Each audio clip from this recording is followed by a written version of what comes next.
All right, let's dive into a story that's going to stick with you. It's a really chilling piece of Indian folklore, a tale about a terrifying stormy night, a traveler who's completely lost, and a voice that just shouldn't exist. And that desperate plea you just heard, that's our protagonist, Sujit. Picture this. He's caught in this violent storm on what's called an Amavas night. That's a new moon, so it is pitch black. He's just trying to get home from a fair, the roads turn to mud, and every single flash of lightning makes the forest around him look more and more menacing. You know, the setting here is just a perfect setup for a horror story. A new moon night, deep in some isolated forest, with a storm just raging.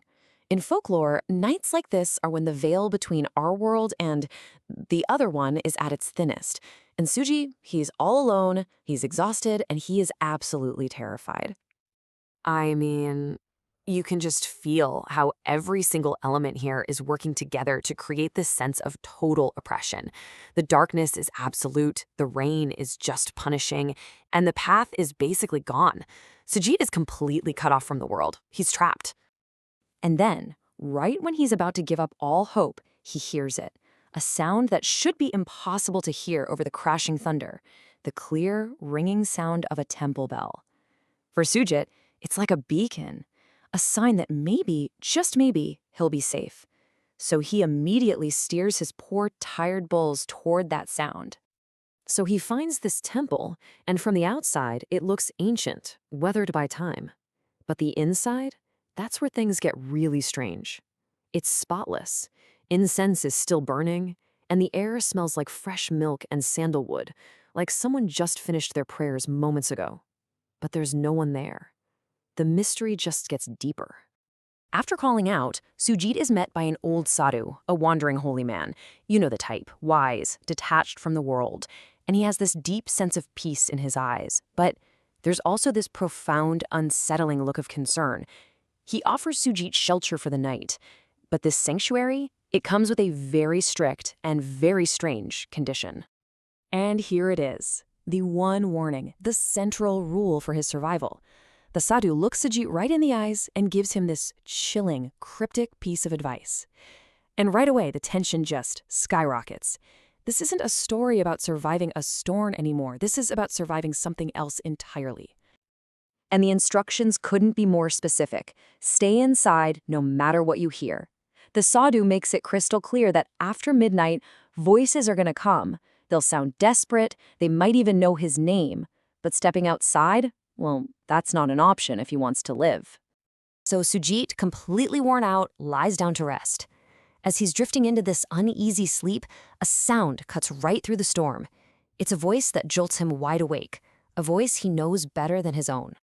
It's his mother's voice, and I mean it sounds identical to her, filled with this raw panic and desperation. It's calling his name, begging him to come outside and save her. The very thing the sadhu warned him about is happening, and it's so much more personal, so much more cruel than he ever could have imagined. You can just imagine the turmoil in his head, right? His heart is just screaming at him to run outside and save the woman who gave him life. But his mind keeps replaying the sadhu's terrifying warning. It's a perfect trap, pitting his deepest, most primal instinct, his love for his mother, against the fragile trust he put in a stranger's words.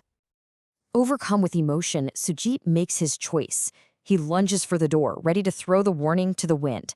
But just as his hand touches the bolt, the sadhu is right there, grabbing his arm with this surprising strength and yanking him back. Sujit is frantic. He's arguing. He's pleading. He is 100% convinced that the voice is real. "I know her voice," he's crying. "She's in trouble." He is completely under the spell of this illusion. But the sadhu, he doesn't argue back. He just pulls Sujit down to the ground and starts chanting these powerful mantras, his voice like a steady anchor in this storm of lies. All night long, the voice outside weeps and pleads, its cries getting more and more desperate, more pitiable. But as the sadhu's prayers fill the temple, the voice slowly fades away. And by morning, the storm is gone. Everything is quiet. So when Sujit finally steps outside into the calm morning light, he sees the proof. There are no human footprints anywhere. The only marks in the damp earth are these strange, deeply unsettling tracks that just circle the temple again and again. the path of something that was hunting him all night long. With the danger finally gone, the sadhu reveals the true nature of the thing that was tormenting Sujit. This wasn't just some random ghost, it was a predator with a tragic past and a very specific, very cruel way of hunting. He calls it the Chaya, which means the shadow, a spirit born from unimaginable grief. It was once a woman who, after losing her husband, took her own life right here in this forest. Now, her sorrowful spirit is bound to this land, forever looking for ways to trap others in the same despair she can never escape. The sadhu explains its whole method. The spirit can somehow sense what a person loves most, a mother, a child, a partner, and it uses that love as bait. It literally weaponizes empathy. By perfectly mimicking the voice of that loved one, it lures its victims outside, where their souls are trapped forever. Armed with this terrifying new knowledge, Sujit gets ready to head home. He is shaken to his absolute core, but he's also filled with this deep sense of gratitude. That night taught him a powerful lesson about reality and about the forces that exist just outside of what we can see. And the final, undeniable proof comes when he gets back to his village. He sees his mother, perfectly safe, perfectly happy, just chatting away, completely unaware of the supernatural nightmare that almost claimed her son. The relief must have been just overwhelming. She was never in any danger. The voice was a complete lie. This quote from the sadhu is really the whole point of the story. Sujit wasn't saved by his own strength or his own logic. In fact, those things almost got him killed. He was saved because at that critical moment, he was forced to trust the sadhu's warning over what his own senses were screaming at him. He was saved by faith. And that really leaves us with a haunting question, doesn't it?